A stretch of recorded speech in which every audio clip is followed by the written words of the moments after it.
Welcome to Read This, Author's Corner. I am your host, Alice Maria James, and today I am excited to have with us author Poonam Bhuchar, the author of Safe from the Pain. Welcome, Poonam.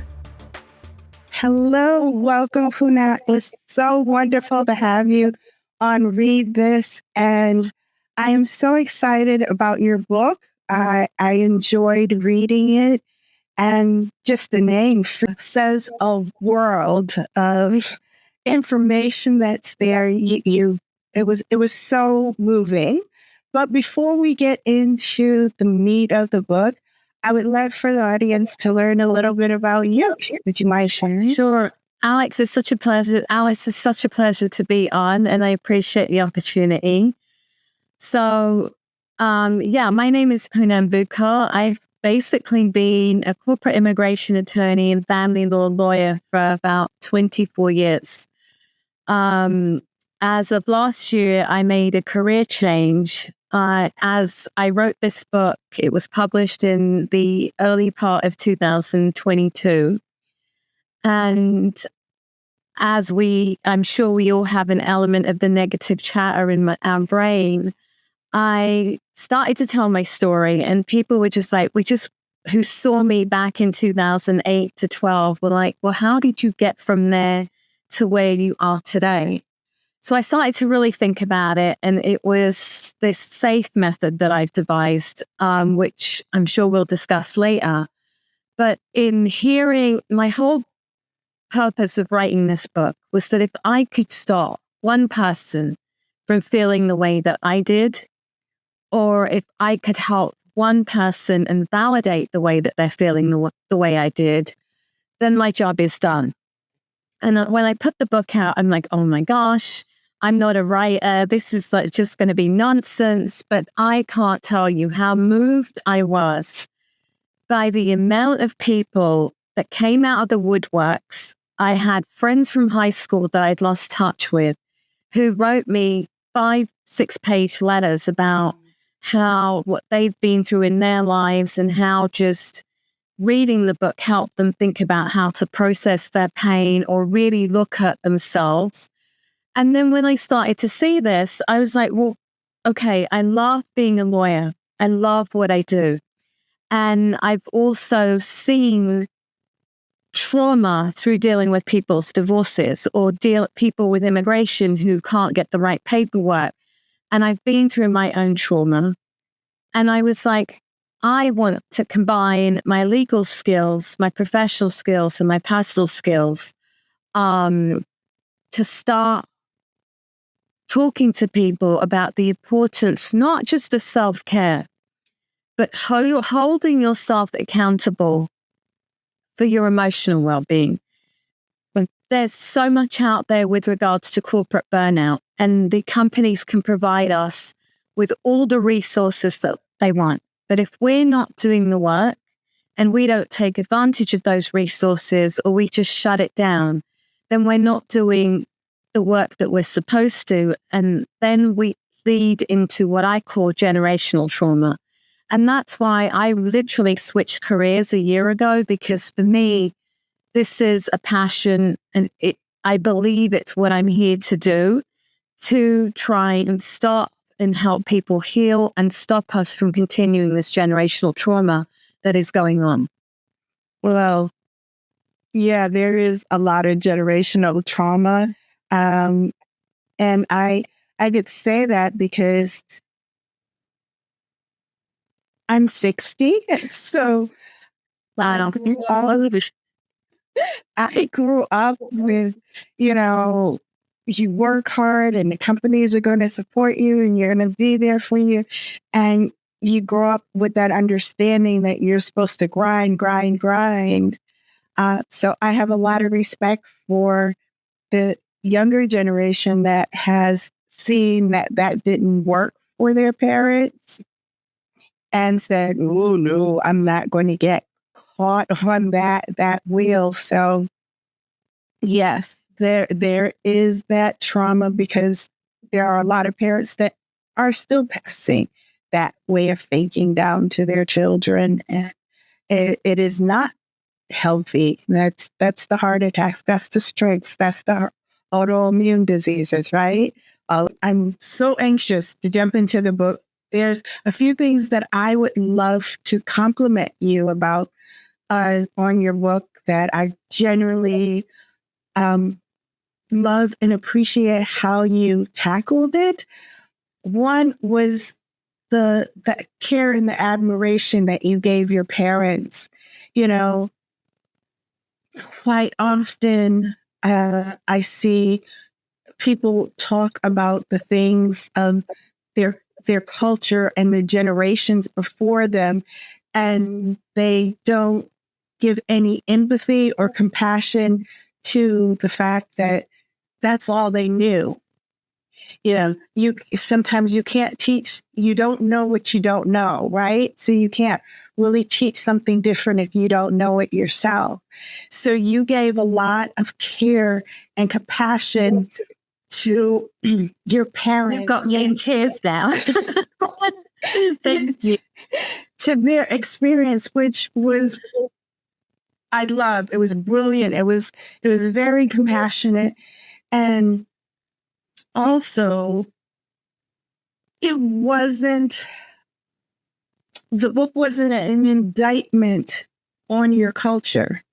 It was really like, okay, it's almost felt like it's time to evolve. We can take the good, we can look at the bad, and we can evolve into something better. And that is what I got from your book. So I really appreciate that, because I think I've been on so many podcasts, but you're the first person that has actually taken that out of the book, which was something that I was so conscious of doing, because I am proud of my heritage, which is Indian. I am proud to be Indian. I was born and raised in London, and I am of Indian heritage, and I'm proud of it. And I don't think the subjects that I spoke about are specific to the Indian culture. Maybe the way that they were dealt with to a certain degree may have been. But I also, in being a single mom, raising two kids for 17 years, I can't knock two parents who left a country at a very young age, came into a country where they had to learn everything from scratch, who built a life and their only goal in life was to educate us. They didn't have any babysitters. They didn't have any families. They worked extremely hard to provide the things that they did. And when you're doing that, taking care of emotional well-being or seeing things that you don't have the time to see, I cannot sit here and fault them for that. Right. And you didn't. You did a beautiful job of holding them up, showing the love and compassion that they had for you, showing that they had their own struggles, and they did the best that they could with the resources, the knowledge, and the understanding that they had. So I wanted to give you kudos for that, because to me, that means the world, because there are so many times when the least little thing that goes wrong, people want us to, I'm Jamaican. I was born in Jamaica. They want us to, like, throw, for lack of a better expression, throw the baby out with the bathwater. Your whole culture goes out because it's not perfect, and that's not necessary. There are things that might need to change or be adjusted, but you could still be proud of who you are, where you're from. You can embrace your culture and still grow and still allow things to change. I think, Alex, you brought up a really good point, because this was an evolution for me. I was very angry at my parents, but with kindness, compassion to yourself and to other people, you learn to step into their shoes. But I think you bring up a very important point that if we all start to reject our cultures, how does that evolve? How do we teach the second generation or the third or the fourth? My kids are the third generation. How do you teach that generation that it's okay to be proud of our culture, but we evolve within it and we make it better as individuals? Yes.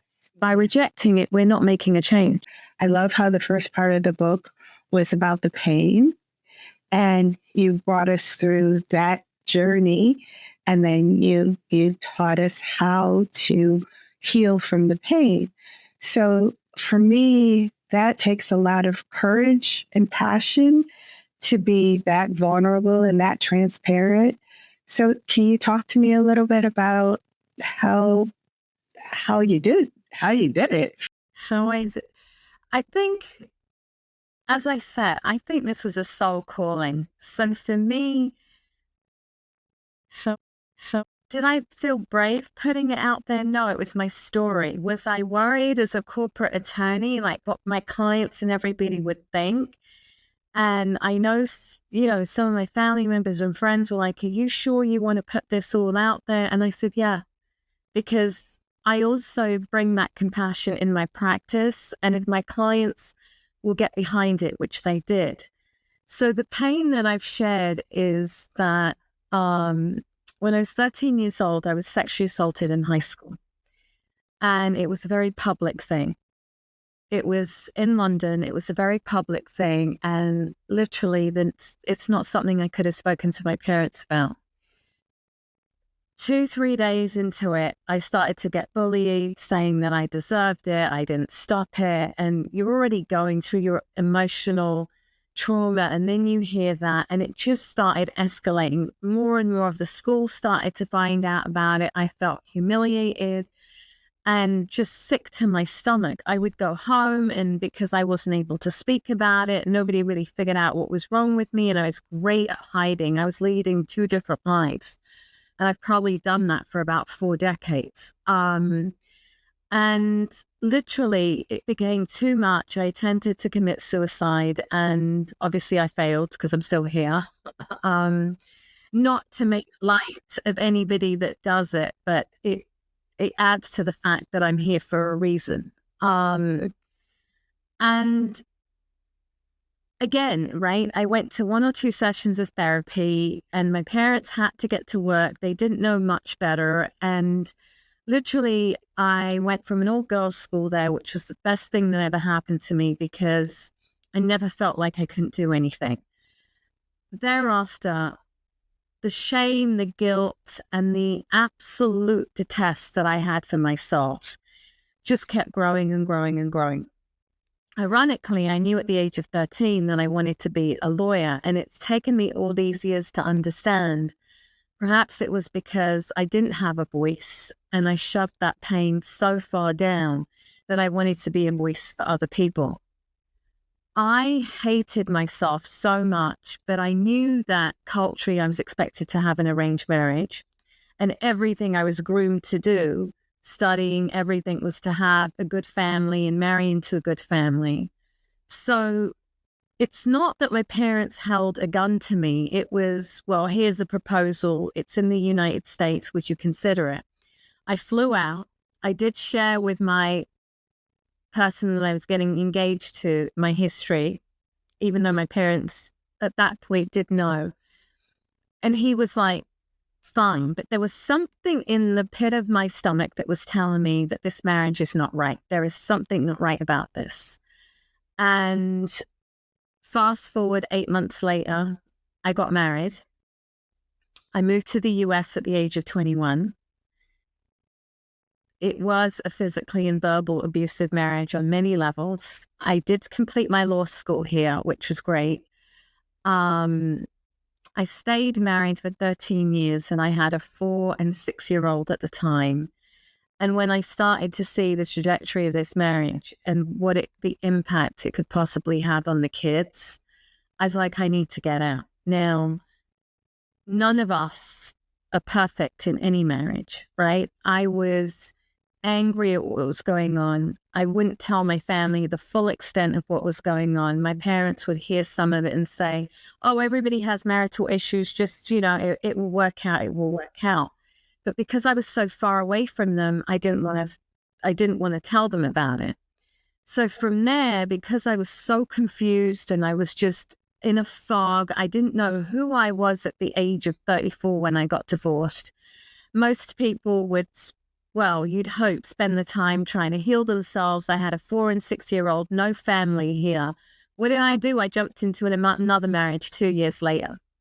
Not just your culture, but culture in general teaches women that that's our value, right? Is having a partner and having a failed marriage, and now you don't have a partner. So I could see where that kind of doubled down on your low self-esteem. So because first of all, I came from a culture of 17, 18 years ago when very few people were getting divorced. Right. I had 2 young kids. I was being judged.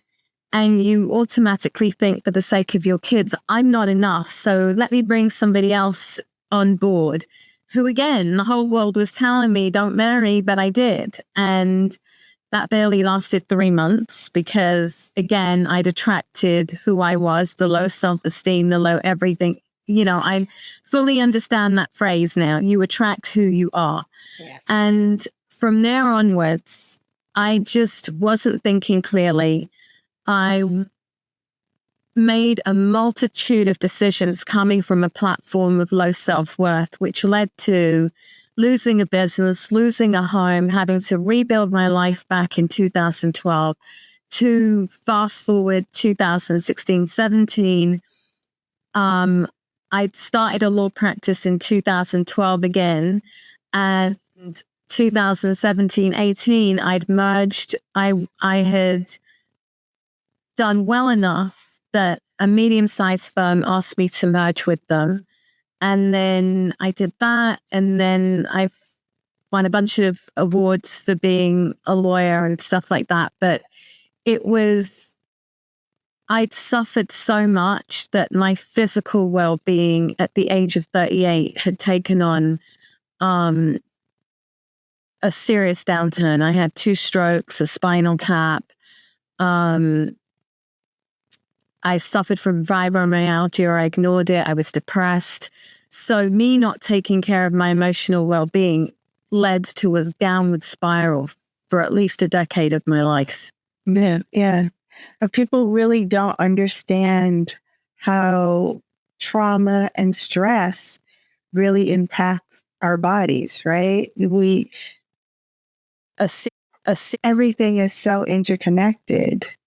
And one of the things I appreciated in reading your book is the fact that you recognize so clearly how you refuse to follow your intuition.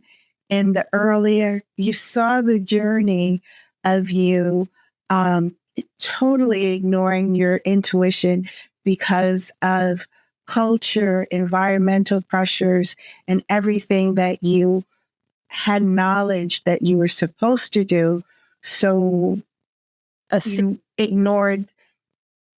You could do all of those things and do them in alignment with your intuition, but because of your self-esteem and because you didn't really know what your purpose was beside all these requirements, educated wife, mother, so you tap down your intuition every single time they welled up. And I enjoyed watching you start to recognize in your stories that I need to start listening to my intuition. So for me, that's a huge part of my being, like if it doesn't feel right in my gut, I'm late. Now, did that come through meditation, or did that come through the fact that you recognize that I have always been warned and I just haven't listened? I've always been warned, and I think I think we're not taught to listen to it, especially as women and cultural women. We're taught to please the whole world, to please society, to live up to expectations. And somewhere ingrained in us, we're also taught inadvertently, not that somebody says this to us, but we're inadvertently taught that to listen to ourselves or think of ourselves is selfish, which is actually the other way around. And through meditation, I have taught myself to listen to myself. And I completely agree with you. The whole world could be telling me to go left. If my intuition's saying right and I'm the only one doing it, I'm going to go right. I've trained myself so much to know that I'm going to listen to my gut. And I think the universe is always speaking to us. God, the universe, whatever you want to call it. But we choose not to listen because we don't know who we are. And when we don't know who we are, we're too busy living up to society's expectations and what other people want of us, especially as women. We're people pleasers. Yeah, I grew up knowing how to listen to my intuition. It was something that like my dad taught me. It's like, because being female, he always said, he grew up with sisters, right? He said he always told his sisters, if it doesn't feel right, don't do it. If you don't feel safe in the place, get out of there. So I knew those principles. But then there was a space in my 20s where I was working really hard, trying to become successful. And, these were the rules. Like, it's almost like you follow intuition or you follow rules. Sometimes they don't work in hand. Right. And I started following these rules. And I remember the day I actually said my intuition left me. I had my real estate license and I was scheduled to take some other agents on an appointment. In my gut, I felt like there was going to be a car accident and I refused to drive. And I am the most optimistic person you ever wanted to meet, right? And everybody knew that. But on that day, they were like, oh, you're being negative. And I'm like, I'm never being negative. And I remember the broker getting really angry with me because I literally refused to do it. So he said, well, I'll drive everybody, but then you got to take an appointment. So he got in the car and he was driving. He was driving really badly because he was angry. And we got into a quick little fender bender. He goes, oh, there's your big accident, right? And by this time, I'm in the car and I'm like shaking like a leaf on the tree. Everything in me knows there's something bad's going to happen. And about 10 minutes later, we got into a 7-car accident. We were the first car. The front of a livery car in New York City hit the front of our car, totaled the car. I'm watching the car come towards my front door, my door. Oh my gosh. And I just knew that was going to be the end, but it hit the front of the car instead of the door. Had it hit the door, I probably wouldn't be here. And that was the last time for years I got any kind of warning. No warning. That shut down, that not listening shut down the intuition to the point that I knew it was shut down, And then when I started listening again, when I got off of that treadmill of success and kind of got into the treadmill of taking care of me, it came back. And I refuse to ever, I refuse to ever lose it again. Oh my gosh, I'm so glad you're okay. But clearly you have a lot more work to do and to put the messages out there. I mean, what you're doing is amazing. So when I was listening to your intuition grow, it just reminded me of how important that is and how it's really not taught, to your point. And it's not really taught to women to really know, we're taught, as you said, to be polite and to please, and that transition of you in the book. And I was like, that was a lesson in and of itself. That was a wonderful lesson to teach women to trust their intuition. So I just wanted to share that. Yeah, no, absolutely. And I think, at least for me, I think I use it with my kids. One's in Austin, the other one was in Boston, but there was a moment for me where my daughter said something to me, and I don't normally say to her, don't do this, but it just kept eating at me. And I just called her. She goes, okay, Mom, I get it. I won't do it. Same with my son, because rarely do I say, don't do something, or, but if something doesn't feel right to Mom, they know enough to know, okay, back off. We're not doing it. Like you use intuition, that word, a lot, and you recognized it so clearly when you were listening to it, when you weren't listening to it. You always knew that you weren't following the guidance that was being given to you. And if I look back, I think that came from a very early age. When I look back at my life, I was always getting signs. I just wasn't listening. So now you got married twice, and you're rebuilding. So talk to us about that growth, that revelation, that change.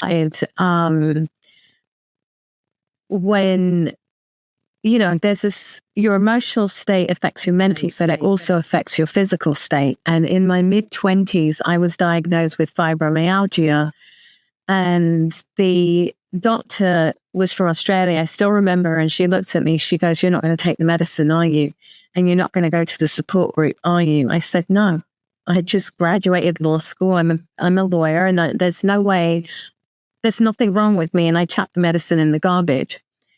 And then 5-6 years later, I was diagnosed with depression by a doctor. And I was just like, I'm not depressed. I've got 2 beautiful kids. I'm married. My marriage isn't great, but I love my job.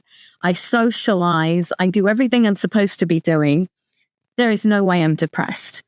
And in my mind, depression was you can't get out of bed. I didn't know that you could be depressed and still behave the way that I was behaving.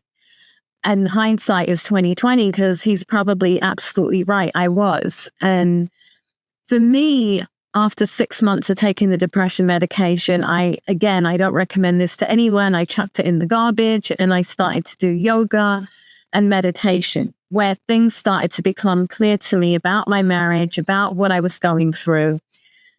But even after I got divorced, for me, it was the universe just literally brought me to my knees. I was at work one day, and I wasn't feeling well the prior days before that, but I was at work. My associate walked in and said, hey, can you get this for me? I don't know where it is. I went to try and get up off the chair, and I couldn't. I was paralyzed.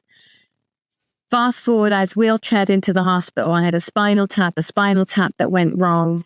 And I was still arrogant enough to think it's not stress, and was on my BlackBerry, and the neurologist comes in, snatches it out of my hand and says, Poonam, if you don't stop, you're going to have a stroke.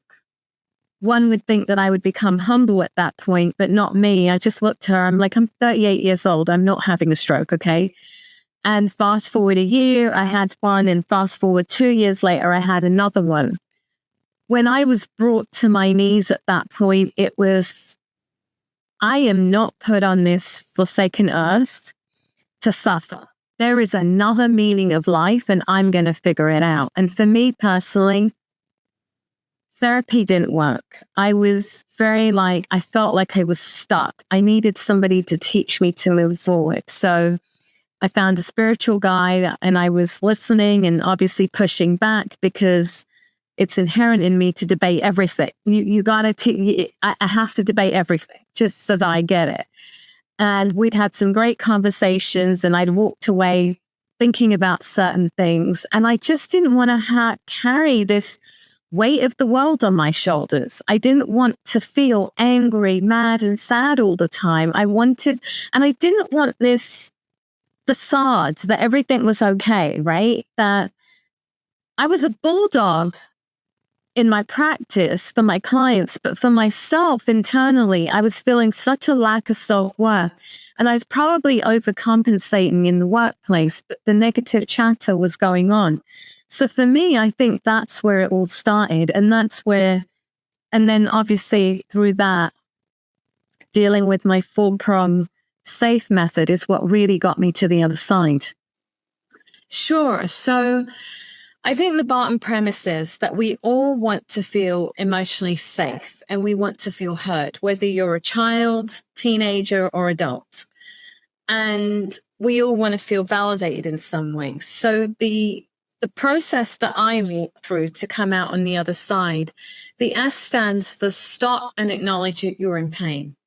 We all go, like you said, on the hamster wheel. We continue life and pretend everything's okay. And when you suffer pain, when you don't deal with it the way you would with a broken arm, we go to the doctors, but for our emotional pain, we suffocate ourselves and shove it down. At some point, you become disassociated from who you are and disassociate yourself from that pain. And over the years, you become so far removed from it that you stop even feeling it. You don't even know what's going on.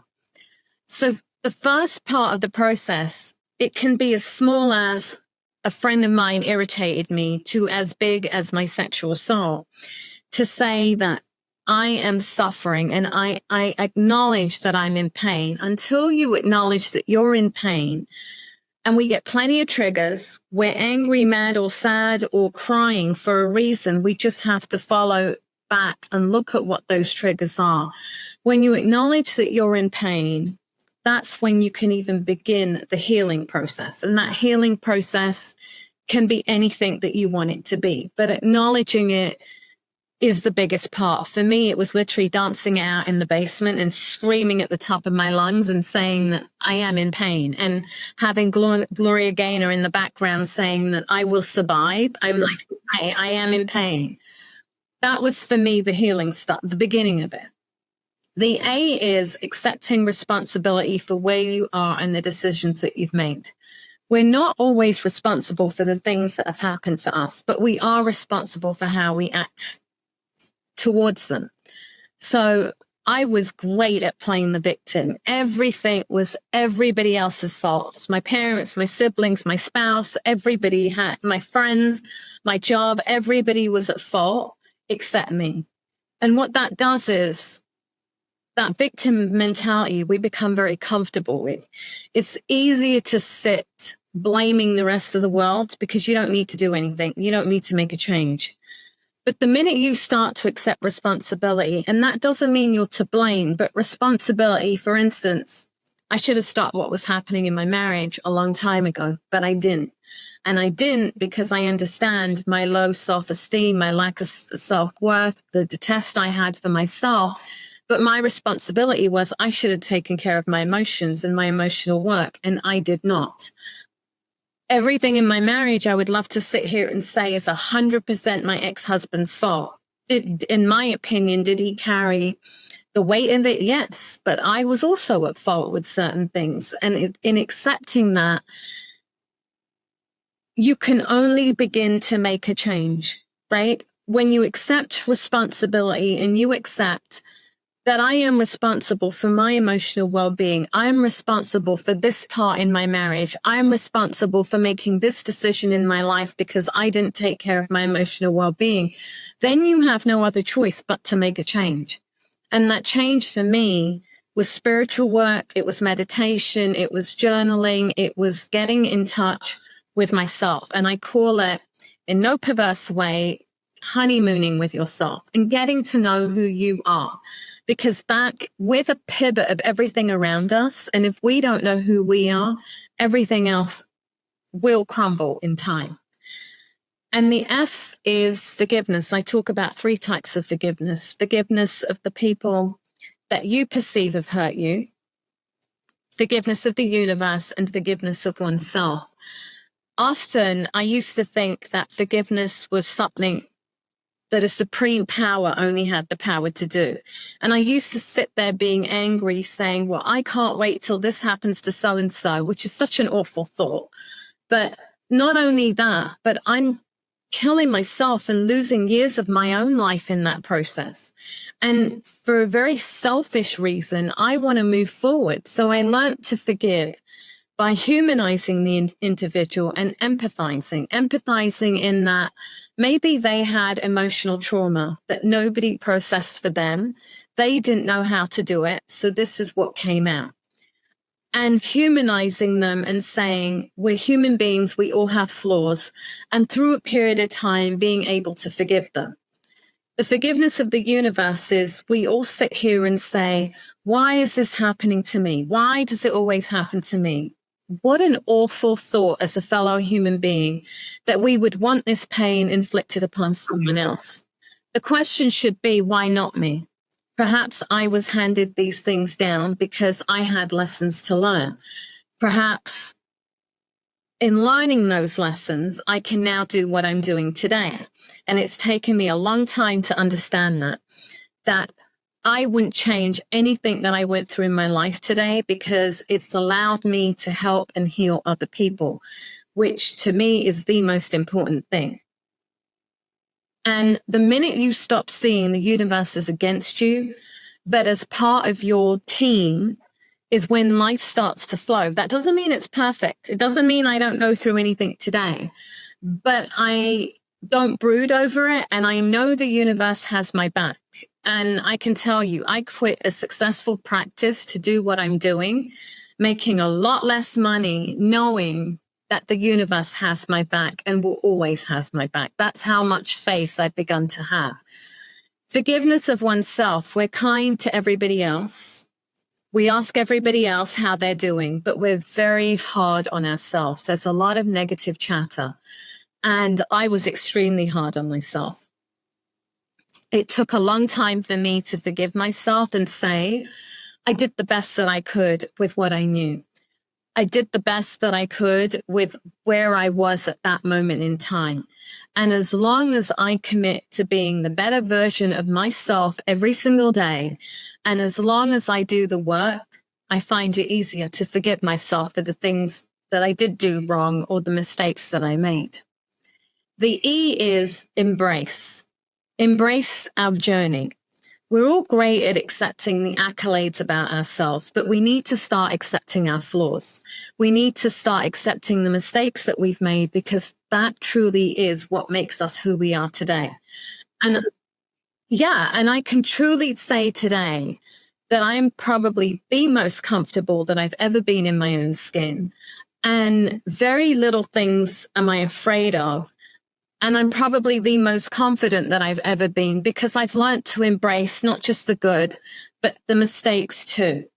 And in doing that, we all need to embrace our emotional journey because I'm a true believer of that. Companies can give us all the resources that we want. We can have all the therapists available to us. But ultimately, it's like staying fit at the gym. There's no point having a gym in your building if you don't visit it and then complain, why am I not fit? Same way with our emotional work. I believe each and every single one of us as human beings have a responsibility to do our emotional work so that we become better leaders at work, better employees at work, and we become better partners, better parents, and better spouses and better siblings. Because until we all commit to doing that, we're never going to get rid of the generational trauma that is going on. And that forgiveness of yourself is so important because again, it boils down to sometimes we don't know what we don't know. If you were ever taught what low self-esteem looks like, then you don't know you have it. You don't know that you're operating under that umbrella. So your book has quite a lot of valid, teachable lessons in it, and identifiers, ways to identify things, just because I think that sometimes is more important than the teaching. You can't learn what you can't see that you need to see. If you're blinded to something, the lesson can be there, but you don't really see that it's for you, you know? So I think one of the things that I compliment your book for is that your transparency of your experience shows a problem or helps someone identify that situation within themselves, whether it's the fact that they're operating from low self-esteem. You might hear the word, but you don't know what it looks like. And then you're reading your book and you're hearing some of the things that you're talking about, and you go, oh yeah, I can identify with that. Or it's not utilizing your intuition. Like, I've heard intuition. My mother says it, but it doesn't mean anything to you because you don't know what that looks like in order to operate in it. But you said very clearly what it looked like to you. I felt it in my gut. My heart knew it wasn't right. This knew it wasn't right. All of the things. I lost jewelry. You had these. I forgot about. You had these tangible things that were saying, look at me, you know. And we could call things superstitions.